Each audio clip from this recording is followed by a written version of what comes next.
Hello साथीहरू, के हजुरहरू Facebook password बिर्सेर चिन्तामा हुनुहुन्छ? यदि फेसबुक पासवर्ड बिर्सेर चिन्ता हुनुहुन्छ भने फेसबुकले अहिले 2026मा चाहिँ बिर्सेको पासवर्ड पत्ता लगाउने नयाँ अपडेट लिएर आएको छ। र म यो भिडियोमा चाहिँ हजुरलाई 3टा तरिका भन्नेछु। 3टा तरिका मध्ये चाहिँ हजुरलाई एउटा तरिकाले पक्कै पनि काम गर्नेछ भन्ने आशा गर्दछु। मेरो नाम चाहिँ हर्षबहादुर नेपाली हो र हजुर हेर्दै हुनुहुन्छ आस्क हर्ष टेक नेपाल।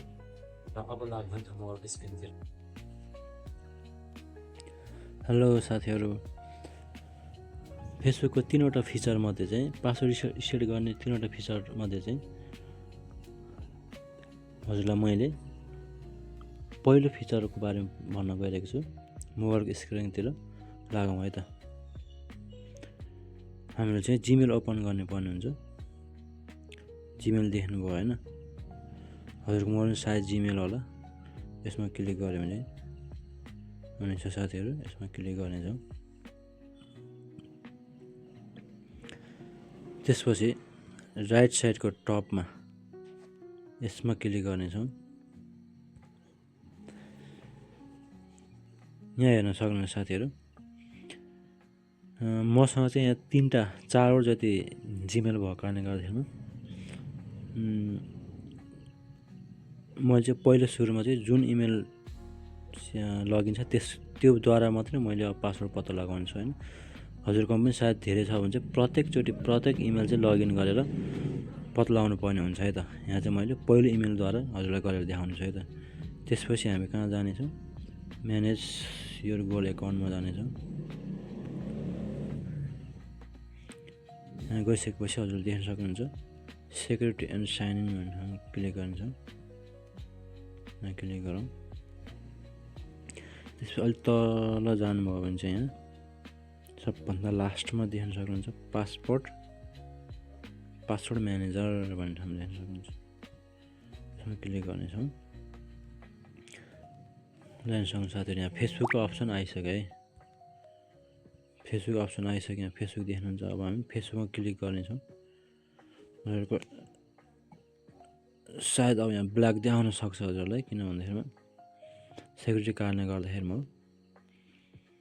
यहाँ चाहिँ पासवर्ड सिन भइसक्यो साथीहरू। हजुर यहाँ ब्ल्याक देखाएको सेक्युरिटी कारणले गर्दाखेरि मात्रै हो। यसरी हजुरले फेसबुकको पासवर्ड सजिलै पत्ता लगाउन सक्नुहुन्छ। हेलो साथीहरू, अब म चाहिँ दोस्रो तरिका चाहिँ हजुरलाई भन्न गइरहेको छु। दोस्रो तरिका चाहिँ कस्तो अवस्थामा मात्रै काम लाग्छ भन्दाखेरिमा हजुरहरूको फेसबुक चाहिँ हजुरको मोबाइलमा लगइन छ होइन, तर हजुरले त्यसको पासवर्ड चाहिँ बिर्सनु भयो हो। यस्तो अवस्थामा मात्रै पासवर्ड रिसेट गरेर अर्को मोबाइलमा चाहिँ लगइन गर्न सक्ने अवस्थामा चाहिँ मात्र यो तरिका लागु हुन्छ है साथीहरू। अब यसको लागि चाहिँ हामी पहिला फेसबुकमा क्लिक गर्नेछौँ है। हजुर म एउटा कुरा भन्न चाहन्छु। पहिला 2024-25मा चाहिँ फेसबुकले के गर्थ्यो भन्दाखेरिमा ओटिपी कोड पठाउँदाखेरि चाहिँ कि त नम्बरमा पठाउँथ्यो, कि चाहिँ वाट्सएपमा, कि त जिमेलमा पठाउँथ्यो कि। अब हजुर हामीसँग त्यो सबै 3टै चिज छैन होइन, अथवा बिर्सिसक्यो होइन। हो यस्तो अवस्थामा अहिले फेसबुकले नयाँ फिचर चाहिँ के ल्याएको छ भन्दाखेरिमा स्वयं आफै फेसबुकले चाहिँ नोटिफिकेसनद्वारा चाहिँ ओटिपी कोड पठाउँछ कि। यति सजिलो फिचर ल्याएको छ। म हजुरलाई लाइभ प्रुफ गरेर देखाउनेछु, ध्यान दिएर हेर्नु है त। त्यसपछि हामी यहाँ 3 डटमा क्लिक गर्नेछौँ। यहाँ माथि 3 डटमा क्लिक गरौँ। त्यसपछि हजुर यहाँ देख्नुहुन्छ सेटिङ एन्ड प्राइभेसी भनेको देख्नुभयो। सेटिङ एन्ड प्राइभेसी यसमा क्लिक गर्नेछौँ। यसमा क्लिक गरिसकेपछि यस्तो इन्टरफेसमा फेरि सेटिङमा क्लिक गर्नेछ। यहाँ माथि पर्छ है, सेटिङमा क्लिक गरौँ। त्यसपछि यस्तो इन्टरफेस खोल्छ है साथीहरू। यहाँ त्यसपछि एकाउन्ट सेन्टर भन्नेमा क्लिक गर्नेछौँ। यहाँ एकाउन्ट सेन्टरमा क्लिक गरौँ है। त्यसपछि हजुरहरूले यहाँ देख्न सक्नुहुन्छ पासवर्ड एन्ड सेक्युरिटी भन्ने कुरा। यहाँ म गोल गरेर लगाइदिन्छु। यहाँ क्लिक गर्नेछौँ। त्यसपछि यहाँ हजुर के 4वटा अप्सन देख्नुहुन्छ है। Change password, 2 factor, and save login and pass key. हामी त पासवर्ड चेन्ज गर्न पनि छैन, पहिलाको पासवर्ड बिर्सिसक्यौँ। हामी त्यसपछि चेन्ज पासवर्डमा क्लिक गरौँ। यहाँ चेन्ज पासवर्ड है, त्यसपछि फेसबुकमा क्लिक गरौँ। फेसबुक यहाँ छ, क्लिक गरौँ। अब हजुर यसपछि यहाँ तल देख्नुहुन्छ फरगटन योर पासवर्ड भन्ने ठाउँमा क्लिक गरौँ। यहाँ क्लिक गरौँ है। एकछिन वेट गर्नु, हजुरको फोनमा चाहिँ सायद ब्ल्याक देखाएको होला, यहाँ स्क्रिन सेक्युरिटी कारणले गर्दाखेरि भयो। अब यसपछि यस्तो इन्टरफेस खुल्ने छ है त, ल हेर्न सक्नुहुन्छ। यहाँ पहिला जस्तो वाट्सएप अनि जिमेल अनि नम्बर देखाएको छ होइन, तर यो बिचको अप्सन चाहिँ यहाँ send code via Facebook notification भन्ने अप्सन चाहिँ पहिला हुन्थेन, अहिले चाहिँ छ। हो यस्तो चाहिँ हामी नोटिफिकेसन पठाउन सकिन्छ। त्यसपछि कन्टिन्यू गर्नेछौँ है त। हेर्नुहोस् यहाँ इन्टर द 6 डिजिट कोड भनेको छ, फेसबुकले डिजिट कोड पनि पठाइसक्यो हजुर, नोटिफिकेसन देख्न सक्नुहुन्छ हेर्नु है। तर अहिले यहाँ मैले स्क्रिन रेकर्ड गरेको कारणले गर्दा सेक्युरिटी कारणले गर्दाखेरि यहाँ देखाउँदैन कोड। यदि हजुरले स्क्रिन रेकर्ड नगरिकन गर्नुहुन्छ भने ठ्याक्क कोड देखाउँछ है, यहाँ 6 कोड देखाउँछ, त्यो हानेर हजुरले गर्न सक्नुहुन्छ। यति है साथीहरू। ल हस्, धन्यवाद साथीहरू। पहिलो अनि दोस्रो तरिका त भयो होइन।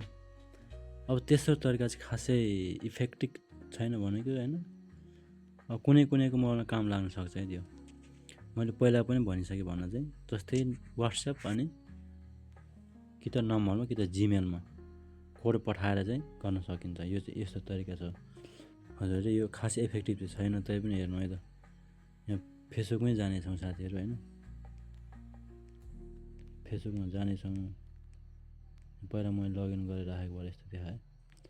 त्यसपछि हामी फेरि 3 डटमा क्लिक गर्नेछौँ है त। त्यसपछि सेटिङ एन्ड प्राइभेसीमा, फेरि सेटिङमा, एकाउन्ट सेन्टरमा, फेरि पासवर्ड एन्ड सेक्युरिटीमा, चेन्ज पासवर्डमा, फेसबुकमा फेरि हेर्न सक्नुहुन्छ। करेन्ट पासवर्ड, न्यू पासवर्ड अनि रिटाइप न्यू पासवर्ड भन्छ होइन। करेन्ट पासवर्ड त थाहा छैन होइन। थाहा नभएपछि हामी के गर्नु पऱ्यो, फरगटन पासवर्डमा जानु पऱ्यो होइन। ल यहाँ हेर्न सक्नुहुन्छ जिमेलबाट पनि गर्न सक्नुहुन्छ, नम्बरबाट पनि गर्न सक्नुहुन्छ। यहाँ पनि छ अनि यहाँ जिमेल पनि छ है, कि त वाट्सएपबाट पनि गर्न सक्नुहुन्छ होइन। यति 3टाबाट पनि गर्न सक्नुहुन्छ। यो पनि यदि नम्बर लगइन छ भने, अथवा कुनै कस्तो हुन्छ भन्दाखेरि नम्बर नभए तापनि वाट्सएप चाहिँ लगइन हुन्छ कि, अनि वाट्सएप लगइन नभए तापनि जिमेल चाहिँ लगइन हुन्छ कि। यस्तो अवस्थामा चाहिँ सजिलै रूपमा चाहिँ ओटिपी कोड पत्ता लगाएर पनि हामी फरवर्ड गर्न सकिन्छ है साथीहरू। यसरी जस्तै म यहाँ वाट्सएपको गरेर देखाउँछु। यहाँ वाट्सएपमा क्लिक गऱ्यो भने चाहिँ के हुन्छ, वाट्सएपमा ओटिपी कोड जान्छ कि। अब यहीँ वाट्सएपको ओटिपी कोड आइसक्यो साथी। यहाँ फेरि डिस्प्ले गर्दैन, स्क्रिन रेकर्ड गर्दाखेरि यसरी हजुरले गर्न सक्नुहुन्छ है त साथीहरू। ल